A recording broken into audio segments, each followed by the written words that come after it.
सन्मुख विराजमान श्री परमहंसों के अद्भुत कल्याणकारी मनोहारी दर्शन दीदार करते हुए मिलकर बोलो बोलो जयकारा बोल मेरे श्री गुरु महाराज की जय।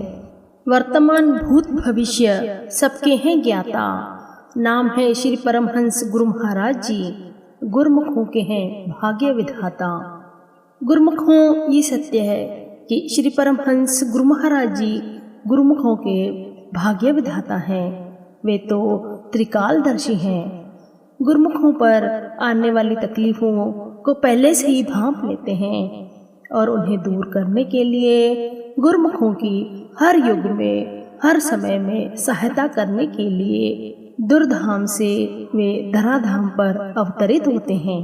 हम गुरुमुखों की पल पल संभाल करने वाले महापुरुषों श्री परमहंसों के चरणों में दासी व हम गुरुमुखों का कोटन कोटि दंडवत प्रणाम। गुरुमुखों ये लीला है हमारे महाप्रभु नैनाभिराम त्रिकालदर्शी घट घट में बसने वाले श्री पंचम महाप्रभु जी की। जब श्री गुरु महाराज जी प्रयागधाम में विराजमान थे तब माघी का पर्व मनाने के पश्चात श्री गुरु महाराज जी ने कलकत्ता जाने का कार्यक्रम बनाया। तब श्री गुरु महाराज जी ने प्रयागधाम से कुछ महात्मा भक्त जनों को कलकत्ता जाने की आज्ञा प्रदान की। साथ ही सफर में सावधानियां बरतने के लिए जो नियम थे, जो एक चार्ट पर लिखे हुए थे, उन्हें 3-4 बार ध्यानपूर्वक पढ़ने के लिए आज्ञा फरमाई।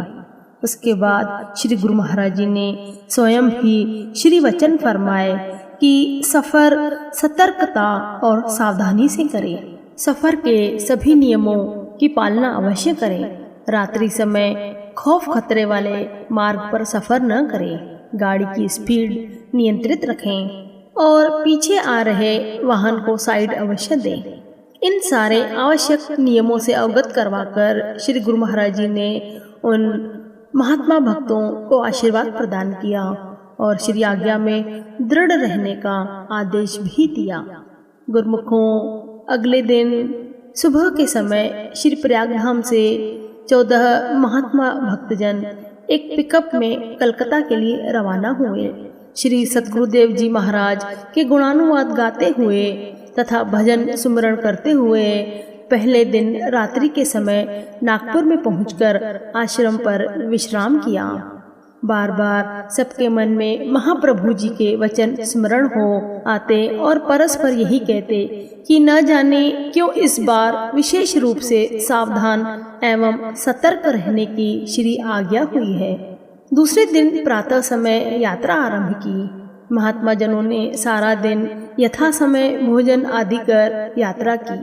शाम के समय जब उड़ीसा पहुँचे, वहाँ पर महात्मा भक्तों ने यही सोचा कि यदि रात भर यात्रा करते रहेंगे तो अपने गंतव्य स्थान पर जल्दी पहुंचकर आगे की तैयारियां उचित ढंग से कर सकेंगे। ख्यालों में मनमति का प्रवेश होना था कि श्री आज्ञा विस्मृत हो गई। वे महात्मा भक्तजन श्री गुरु महाराज जी की आज्ञा को भूल गए।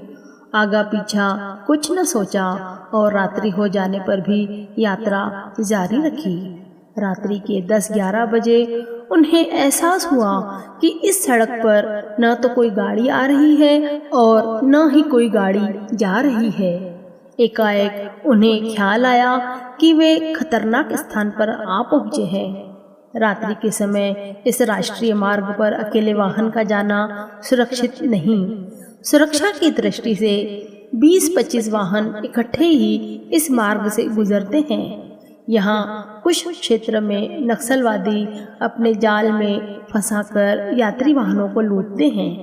इस हेतु वे सड़क पर जहाँ से वाहन गुजरना होता वहाँ पर नीचे नुकीली कीलें बिछाकर उन्हें पत्तों से ढक देते, जिससे वहाँ से निकलते हुए वाहनों के टायरों में कीलें धंसने से वे पंक्चर होकर आगे न बढ़ सकें। ऐसे सुनसान क्षेत्र में रात्रि के समय आसपास से कोई सहायता भी नहीं मिल सकती थी।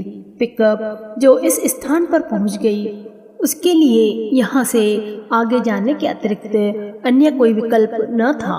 प्रभु नाम का सुमिरन करते हुए महात्मा जी, जो कि ड्राइविंग कर रहे थे, हाईवे के एक ओर बनी कच्ची सड़क जिसमें स्थान स्थान पर ऊंचे नीचे खड्डे थे, वहां पर गाड़ी चलाने लगे। लुटेरों ने यह भांप लिया कि यह वाहन इस कूटनीति को समझकर दूसरे मार्ग से सुरक्षित पहुंचने का प्रयास कर रहा है। उन्होंने अपना दूसरा वार ड्राइवर पर निशाना साधते हुए गुलेल से पत्थर मारा ताकि उसे चोट लगने पर गाड़ी वहीं रुक जाए, लेकिन निशाना चूक जाने से पत्थर पीछे शीशे को जा लगा और शीशा टूटकर चकनाचूर हो गया। पीछे बैठे एक दो भक्तों को मामूली सी चोट आई, परंतु जो महात्मा जी ड्राइविंग कर रहे थे उनको कोई आंच नहीं आई और गाड़ी पहले के जैसे तेज रफ्तार से आगे बढ़ती रही।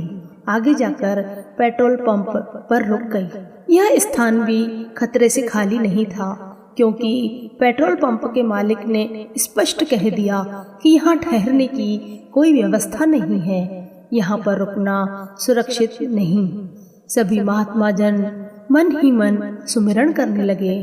श्री गुरु महाराज जी के श्री चरणों से सुरती जोड़कर उनसे सहायता पाने के लिए विनय करने लगे। अचानक क्या देखा कि उसी सड़क पर 20-25 ट्रक इकट्ठे आ गए। उन्होंने शीघ्र ही पिकअप को उन ट्रकों के बीच में लगा लिया और आगे बढ़ने लगे। लगभग 50 किलोमीटर की दूरी पर एक ढाबा आया। यहाँ पर आकर लुटेरों की सीमा भी समाप्त हो गई। ट्रक तो एक एक करके आगे निकलते गए, परंतु महात्मा जनों ने पिकअप उसी ढाबे पर रोक दी। सबने चैन की सांस ली। जब ये सब नीचे उतरे, वहाँ का मालिक आश्चर्यचकित हो कहने लगा कि आप सब यहाँ पर सुरक्षित कैसे पहुँच गए हैं? यह किसी चमत्कार से कम नहीं है। आप पूर्ण महापुरुषों के सेवक हैं। यह उन्हीं की ही आप पर कोई विशेष कृपा हुई है जो आप सब सुरक्षित है, वरना आज तक इस मार्ग से कोई भी रात्रि में यात्रा करते हुए जीवित नहीं पहुंचा। सबने यहाँ पर हाथ मुंह धोकर चाय पी। महाप्रभु जी की असीम कृपा का गुणगान करते हुए सुबह के समय फिर से यात्रा आरंभ की। कलकत्ता की सीमा पर पहुंचते ही विदित हुआ कि यहाँ के कई क्षेत्रों में कर्फ्यू लगा हुआ है। कहीं पर अनुमति लेकर और कहीं पर अवरुद्ध मार्ग को बड़ी कठिनता से पार करते हुए सब कंकुरगाछी सत्यधाम आश्रम पर पहुँचे।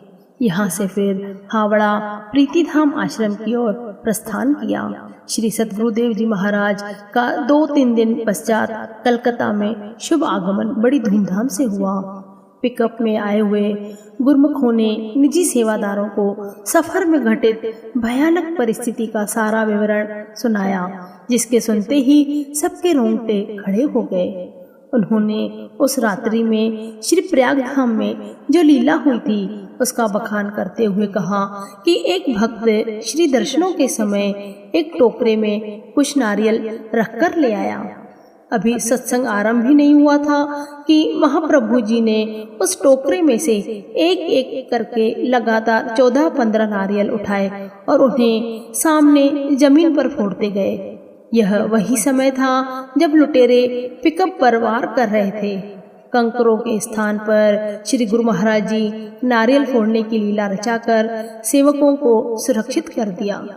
महाप्रभु जी की अपरंपार लीला को कोई कैसे जान सकता है। इधर सभी सेवकों ने अपनी भूल चूक के लिए श्री चरणों में जाकर दंडवत प्रणाम करते हुए क्षमा मांगी। श्री सद्गुरुदेव जी महाराज की अनंत एवं असीमित कृपा ही हर पल सेवकों का संरक्षण करती है। गुरुमुखों, देखो किस प्रकार श्री गुरु महाराज जी ने उन महात्मा भक्तों की रक्षा की और उनकी संभाल रखी। गुरुमुखों, महाप्रभु जी की लीला को तो महाप्रभु ही जाने। हम छोटी सी बुद्धि न ही उनकी लीला को जान सकते हैं और न ही समझ सकते हैं, पर यह तो निश्चित सत्य है कि श्री परमहंस गुरु महाराज जी हम गुरुमुखों पर इतना ज़्यादा प्यार लौटाते हैं कि उसको बखान करना भी इस जीवा का तुच्छ काम है।